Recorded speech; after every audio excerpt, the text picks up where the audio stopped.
Bagong. Wonten dawuh guru. Maju. Siap. Lek sing ngongkon iki aku ya manut.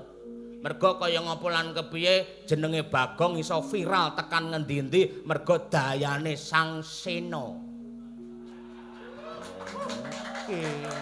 Aku sik tak terangne dhisik. Aku Ramaidu bocah yen seneng protes kaya kowe iki adate mesti calone dadi bocah pinter. Yen dadi bocah pinter kowe besok mesti bakale dadi wong sing kajuara, dadi wong sing kuncara, dadi wong sing kondang, ora wedi karo sapa-sapa, ora samar karo apa wae, yen perlu petuk karo pejabat munggahe para dewa, kowe ya ora gigrek, kowe ya ora wedi, merga kowe calone iki dekengane pusat. Pokoke ST nyel lah kowe iki. Jarimu 5 kok 10. Mbah ngapusi raimu no. Kosek to kosek, aja ngono tembungmu. Karo wong tuwa aja kasar. Kowe madhep mbrono. Ya. Tak terangke. Aku mau lak wis kandha Pandhawa cacahe 5 lan kowe pengen ngerti kok iso Raden Werkudara ki jiwane perwira kuwi anake sapa rak ngono to. Prabu Pandhu ndisiki seda banjur Dewi Kunthi trima urip ijen ora kegiwang karo kenggantengane wong lanang, ora kedanan karo kebagusane priya, ning sumpahe mung ndadekne karo anak. Pandhawa ana 5 wiwit saka Prabu Puntadewa iki. Iki Ratu Ngamarta iki. Ngamar neng endi? Ngamarta. Ratu Ngamarta utawa Ratu Ngendraprasta jejuluk Prabu Puntadewa. Sing angka 2 Raden Werkudara, angka 3 sing arep dhewe iki. Raden Arjuna dene iki kembar kemanikan ya kuwi Nakula karo Sedewa.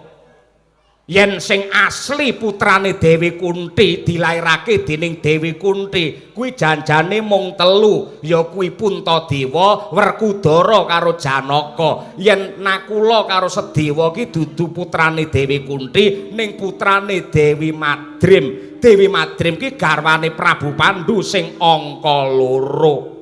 Nadyanto iki dudu anak sing metu saka rahime Dewi Kunthi. Nakula Sedewa ki parandene dirangkul, direngkuh kaya anake dhewe. Njajal apa enek wong wedok sing modele kaya ngono kuwi apike. Lho kaya ngono. Dadi kuwi ora rabine ya Dewi Kunthi. Ora, merga panjenengane iki kagungan sifat setya. Setya ki tegese setya leladi kelawan guru lagi, sebaya mukti sebaya mati, urip mulya ya ora sulap, urip rekoso ya ora ngresula kuwi Dewi Kunthi. Mula Nadyanto karo sinuwun Prabu Pandhu ditinggal seda, parandene Dewi Kunthi trima urip ijen ngopeni karo anak-anake. Lho apike kaya ngono. Mongko akeh-akeh wong wedok yen nggonku kono lho nuwun sewu. Upamane kok sing lanang iki seda dhisik, ngerti sing lanang seda le nangis gero-gero gulung koming ae. Sing lanang dibudhalke ning kuburan dheweke njilingi jerit-jerit sundul langit.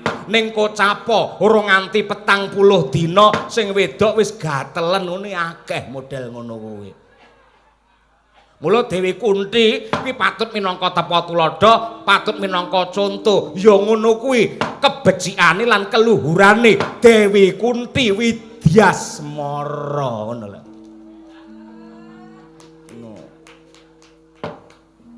Apa sesuk men kowe ditambahi apa piye kok ngelem-ngelem? Ora sotah aku ngono kuwi. Rene iki niatku arep nyaur utang kok malah njaluk tambah ora. Pokoke angger rampung iki mbuh lucu mbuh ora. Iki pokoke utangku wis lunas, anggenku setya kelawan panjenengane Sang Kusuma Budaya. Ngono. Terus, nah ngene. Ya, Prabu Puntadewa kuwi ya duwe pepethingan ki Narendra sing sabar kliwat ukur ranate duka ranate nesu. Tur kondange panjenengane iki ratu sing lila ing bondo legawa ing pati. Aja kok Raja Brana nadyanto nyawane ana sing ngersake mesti dicaosake kanthi ikhlas lahir batin. Kuwi jiwane Sri Puntadewa. Ning yen kadung panjenengane kecenthok batine kuwi bisa murka, bisa duka. Yen dheweke iki duka mesti mbledhak dadi buta sing sak gunung anakan gedene. Kira-kira gedene sepira, Mbah? Ora kurang ya gedene ya semono kae. Kuwi Puntadewa. Lah lek sing kiwa kuwi maliyane Kresna kuwi. Oh, gede-gede semono. Iya.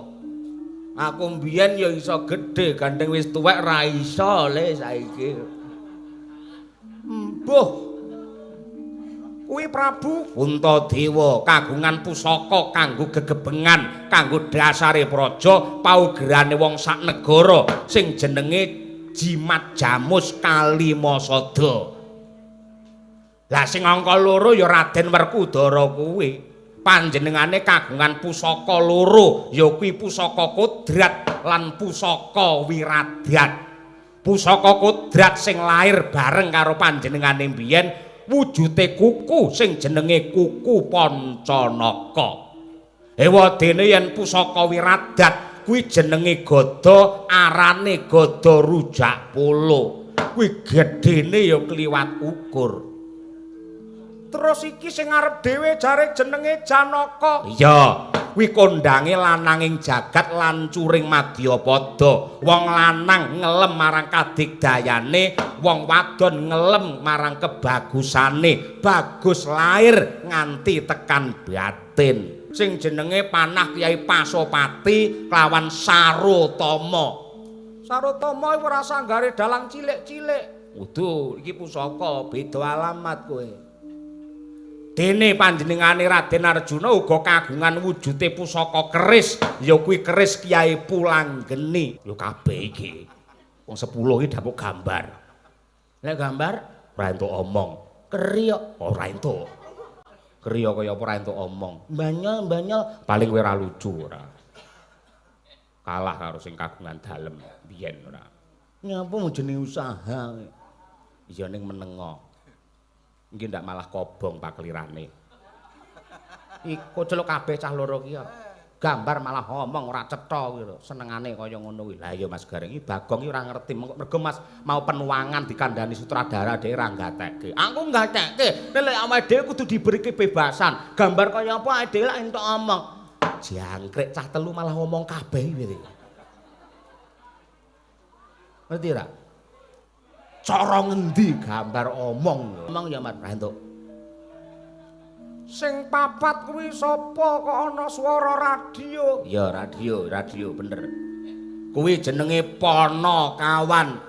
SMKI. Duk. Ngawut kudu Panakawan iki tegese abdi utawa pamong utawa batur ngono le. Sing arep dhewe kae jenenge Kyai Semar Badranaya. Semar? Ya. Panakawan Panaweruh kawan kanca. Dadi kanca kudu ngerti karo klebating sambuk, karo sasmitaning kahanan, karo gelaring swasana. Yen kahanane iki mengko kok medeni, ya sing jenenge kanca kudu paham. Lucu ra guyu, sing nabuh kudu guyu kabeh. Nanti dorang guyu titanono saya coba bareng bisku ora. Bis sewan digol-golke ora. Ngarep mburi tulisane ora padha. Aduh sagere anyune ing sendyan. Kasale wis mari rabriyan. Banyune bening Iya, pancen kono kawan. Pring tindakan suci.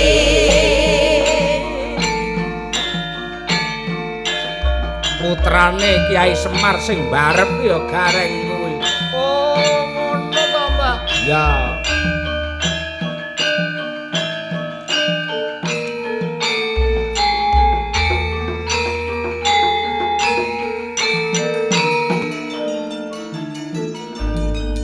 Aduh segere banyune ing sendang ilang kesele wis mari lamriyan banyune bening anjanyake ati uga lali ring tindak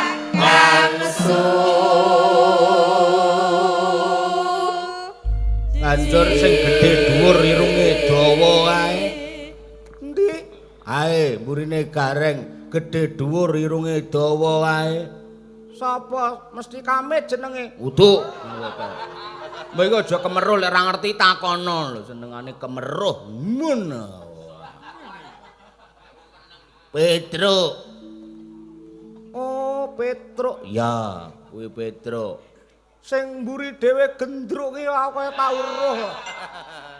Tau weruh nang endi? Aku anggere nonton wayang dhewe mesti nyekeli biola tradisi.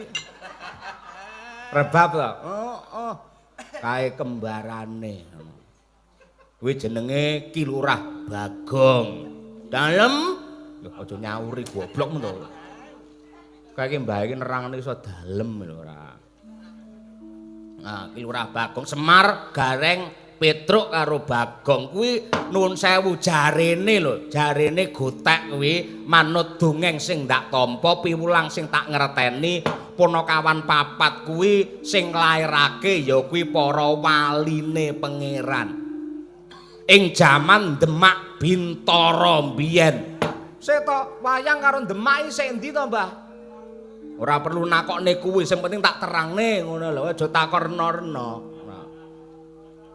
Jaman Demak mbiyen para wali Yasa Panakawan, Semar Gareng Petruk Bagong kuwi sejatine saka tembung tanah suci ya kuwi Samir Khairi Fatruk Minal Bagho, tegese tindakno kebecikan tinggalno tumindak sing ala. Bagho iki tegese ndolim. Mula titenono angger nek wong kok jenenge Bagong mesti nduga kliwat ukur. Betul. Kuwi. Mula kae ditulisi ta mobile kae pemuda Karang Kadempel. Oh, Bagong. Heeh, ngono kuwi. Enono sing dapuk iki mbahe sapa ta, Truk? Apa? Kan mau ngelok-ngelokne aku, aja takon dosa. Solek lunga ngetan aja entuk titik montor nggenku, ora. Yo aja kejem-kejem lho ora senengane. Nah kuwi. Raden Werkudara kok iso ampuhe kegila-gila kuwi mbiyen le meguru karo sapa, Mbah?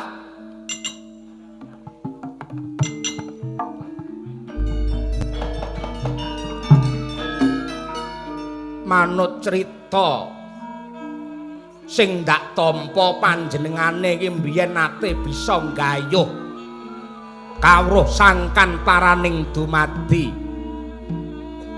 Urip kuwi saka sapa, yen wis urip arep ngapa, pungkasane urip menyang endi. Raden Werkudara antuk piwulang lumantar gegulang kelawan jati dirine sing jenenge kawruh kasampurnan. Ewadene sing njujukake laku, sing nuduhake dalan ya gurune Raden Werkudara pendhita ing Sukalima ingkang peparap Resi Durna ya Resi Kumbayana le.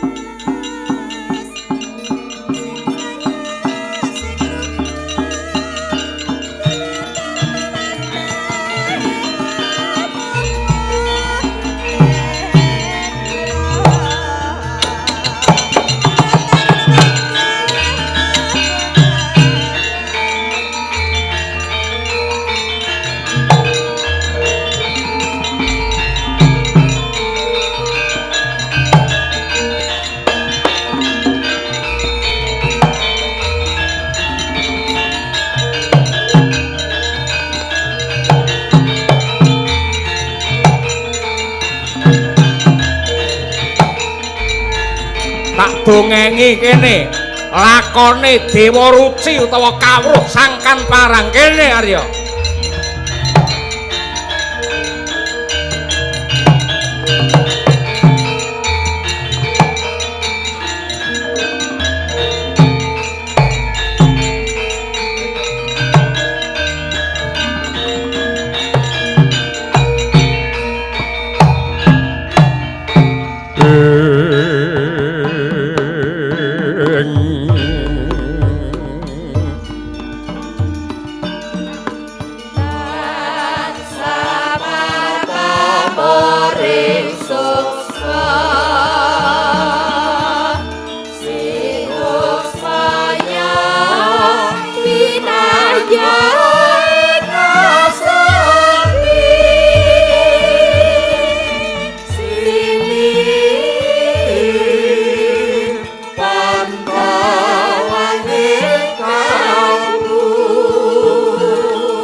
Bocah Jarot anak wong gagah sena gedhe pangudangku marang kowe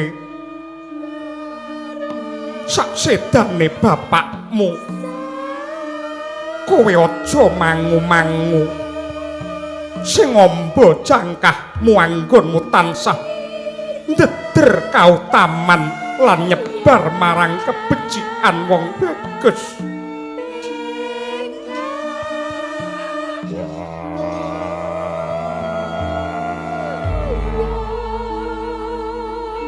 Kunti ibuku wis dadi sumpahku uripku sakutuwe bakal ndak sramakake bakal ndak udhokake kanggo kamulyane bebrayan ageng mula kang mangkono aku sangonono donga sebulen Bratasena anggenku netepi dharma kasatriyan Ibu.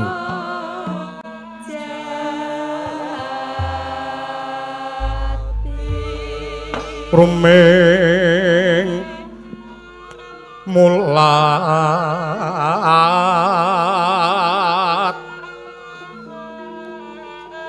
rumeng mulat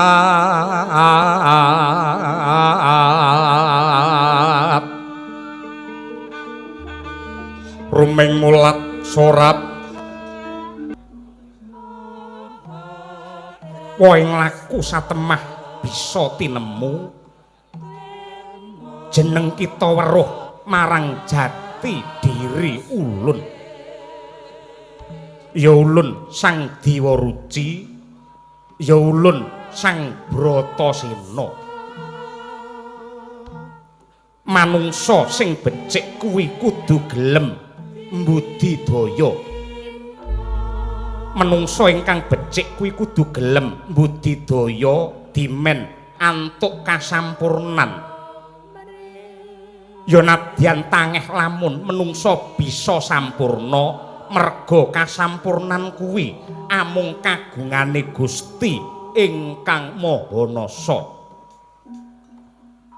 lan wis cetha dawuhing Gusti manungsa iku kagungane pangeran mula bakal bali manunggal mring pangeran ngono kuwi ingkang sinebut sampurna tegese kasuwargan sing ndok kandhakake mau manungsa isih kegubel dening pepinginan lan rasa milik sinurung ubaling nepsu mongko nepsu kuwi yen diuja ora ana mareme lan rasa marem kuwi timbule saka kasembadaning karep yen manungsa isih karido dening pepinginan tegese durung bisa meper kanepson yen ngono banjur apa bedane urip ana donya lan swarga yen isih bingung goleki karo kekarepan apa ngono kuwi ingkang sinebut sampurna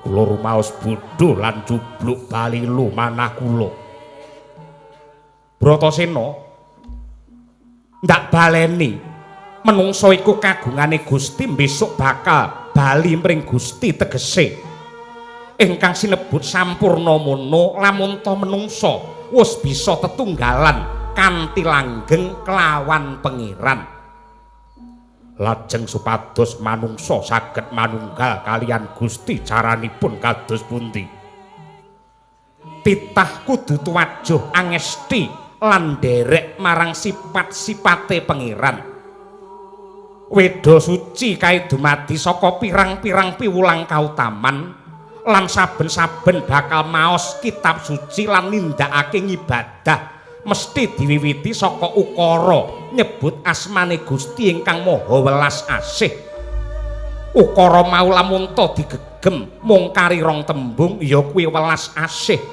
mula kang mangkono supaya titah bisa nggayuh kasampurnan kudu wiwit ngipatake bebandane kanepson lan uripe tansah ditanduri ngrembakane rasa welas asih marang apa wae lan sapa wae yaiku ingkang sinebut sampurna Bratasena ripalungguhan iki Purwa Madya Wasana ora ana kang cicir kawruh kasampurnan wis nduk gegem lan supaya luwih tumanja ngelmu mau sebarna kanthi hambeke Sang Bima ingkang tansah suci ing budi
Pandit Lakarya Wangsit Pindha Kumbang Acabeng Tawang susuh angin ngendi nggone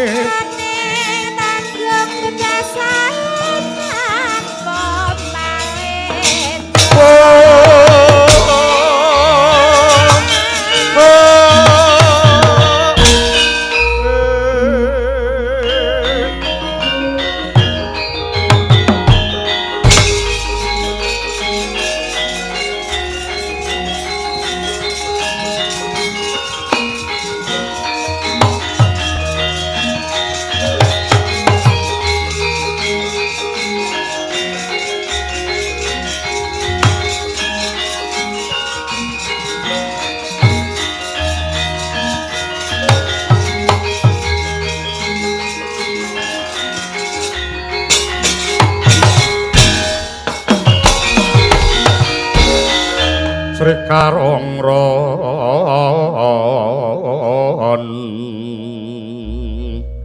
ing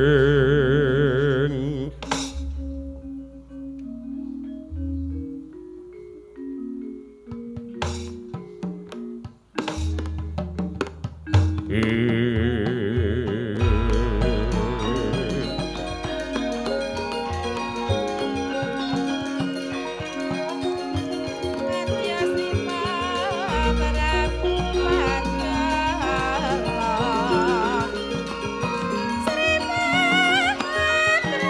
kumbang ajaping awang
tentrem jenjem permanem gedhe pangaribawane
sang Hyang Surya gunjak garwane Resi Utama Dewi Windarti Amangati Amangkat ing sabewanci lan cukungane asta kita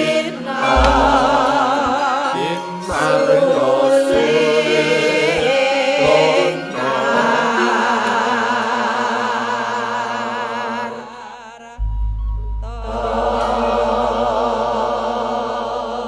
ndak pacotake anggenku tutur Janaka muni inggih kula cumadung dawuh penemban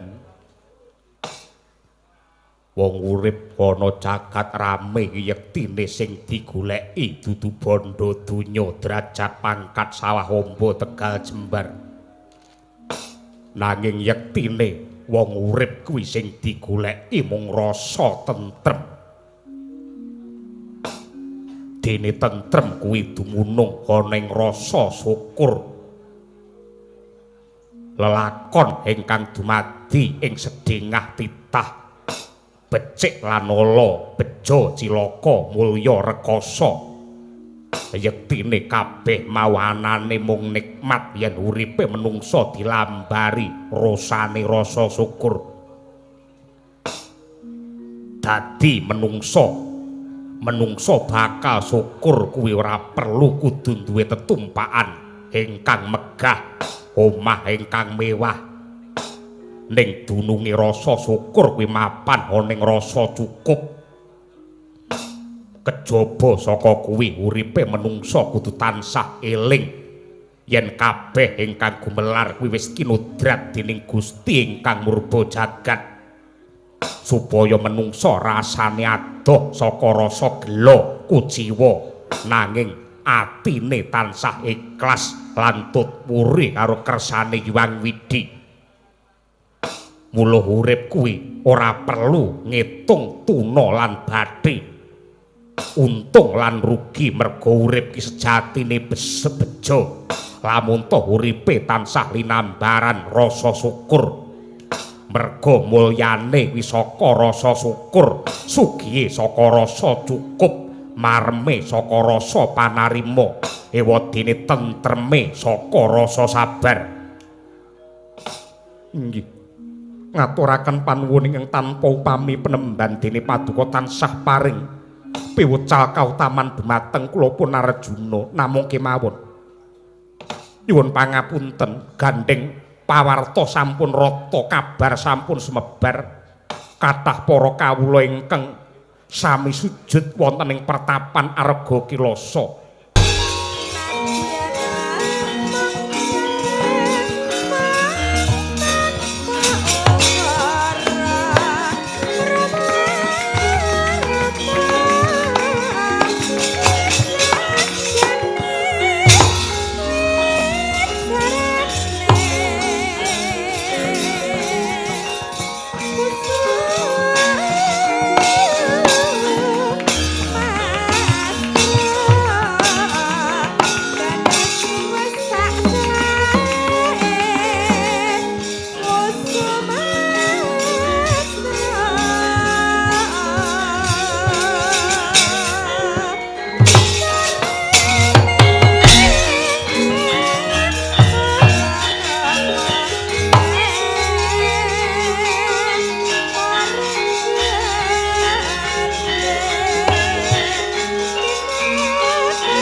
Dewa Sugata marang soreng preng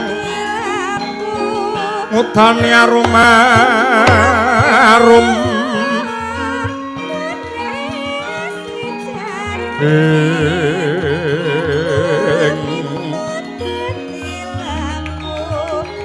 ngendan wing ngawiyat Jawata ngebalani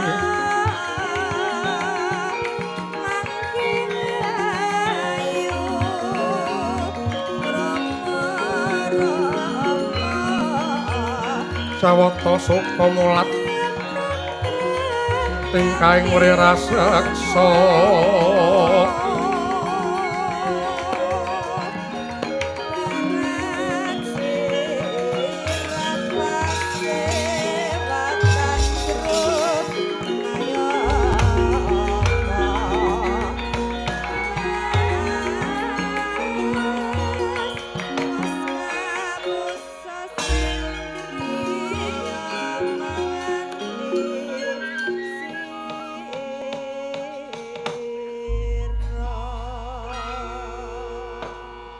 Sarawuhe Yama Dipati dewaku aku ngaturake pambagi kunjuk Gosek Werkudara apa kira-kira ora kleru sing dadi aturmu aturane pranatane titah kuwi yen ketemu karo dewa kuwi nyembah ora kok njur mbagekke kaya karepmu mau mula yen kowe ngerti karo uda negara ngerti karo tata susila aja mung mbagekke kowe ngajenana dewa kowe nyembah karo Yama Dipati dasare apa kok menungsa kudu nyembah karo dewa sebab bab derajat luwih dhuwur dewa tinimbang menungsa kok bisa dewa derajate luwih dhuwur tinimbang menungsa kuwi nalare kepiye merga dewa kuwi luwih luhur duwe panguwasa lan luwih dhisik mapan ning jagat raya yen tinimbang karo menungsa menungsa kuwi keri yen ditimbang karo dewa dewa ingkang luwih dhisik mapan ning jagat raya Gusti aku tak takon Pukulun Yama Dipati kuwi putrane sapa Ulun putrane Sang Hyang Ismaya manut sara silah sing ndak ngerteni Sang Hyang Ismaya kuwi putrane Sang Hyang Tunggal wis panas ini kuwi terus maju rono no aku wedi kok Bagong ning ndi-endi ra wedi karo sapa-sapa mergo makili suarane wong cilik anggene njejegake adil lan bebener ngerti karo Yama Dipati kok wedi aku ora wani karo Yama Dipati kelek karo Yamaha aku wani Yamaha maju maju apa lek maju mesti menang wong tarik tambang maju kalah Bagong wonten dawuh guru maju siap lek sing ngongkon iki aku ya manut mergo kaya ngapa lan kepiye jenenge Bagong iso viral tekan ngendi-endi mergo dayane Sang Sena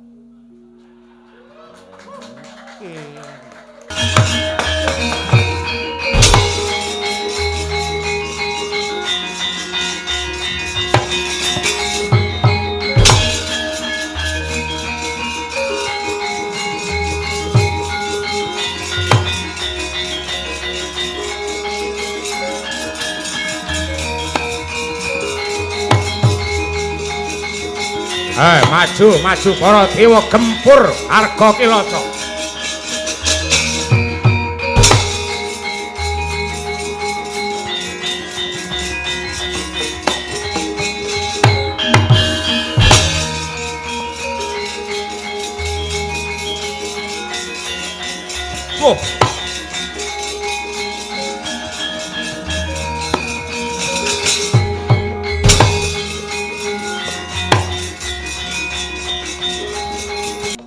jeneng kita aja melu celeng boloten kebolatengen tumrap lelakon iki wis cetha ngeglo tanpa warna lamun to patrape Werkudara anggene dadi pendhita ki ngobak-obak banyu bening gawe dahuru tumrape Kahyangan Suralaya mula kowe nyingkira kowe mundura ripalungguhan iki arga kilasa bakal dadekke segara geni nadyan kados pundi kemawon kula sampun jinejer dados putra siswa wonten arga kilasa mriki sinten kemawon aja kok menungso munggahe dewa yen perlu Jawata mudhun ngasta gaman bledhek kula mboten badhe gigrik rawe-rawe rantas malang-malang tatas njaluk radawa umurmu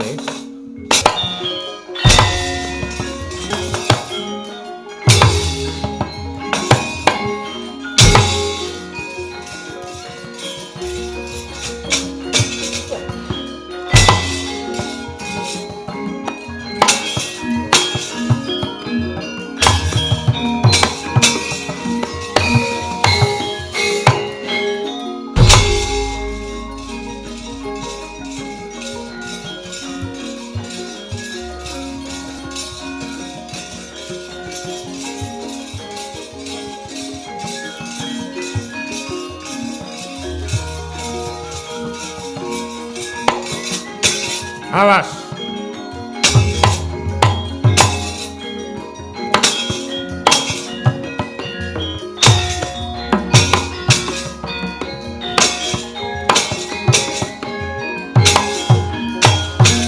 Wah. Awas. Wah.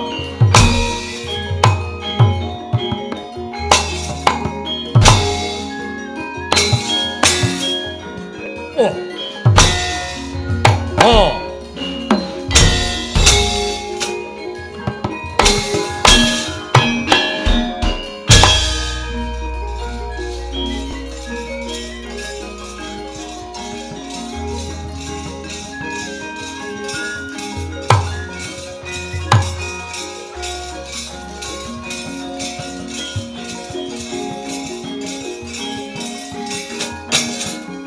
Oh.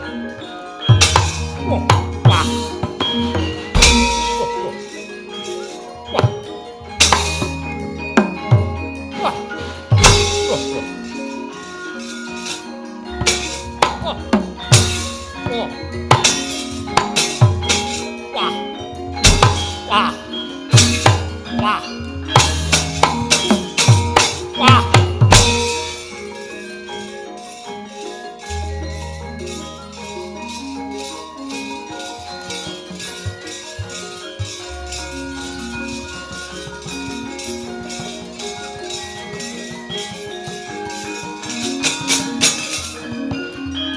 Longgo parung brodol saringamu.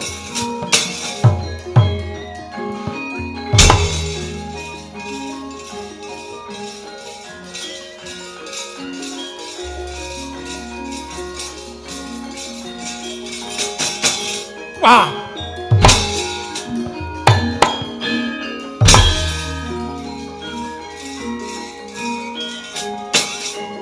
Ha. Ah. Ah. Oh. Ah.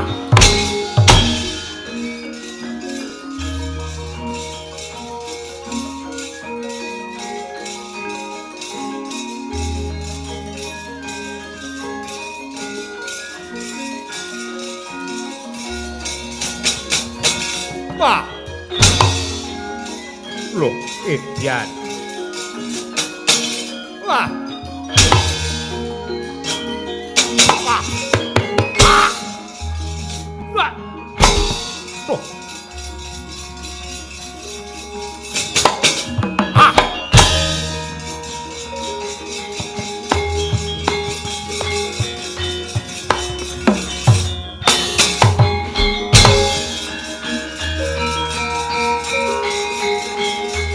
Hei, putar.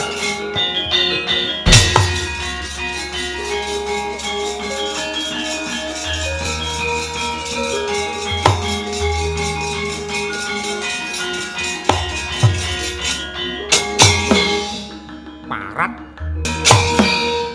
Oh.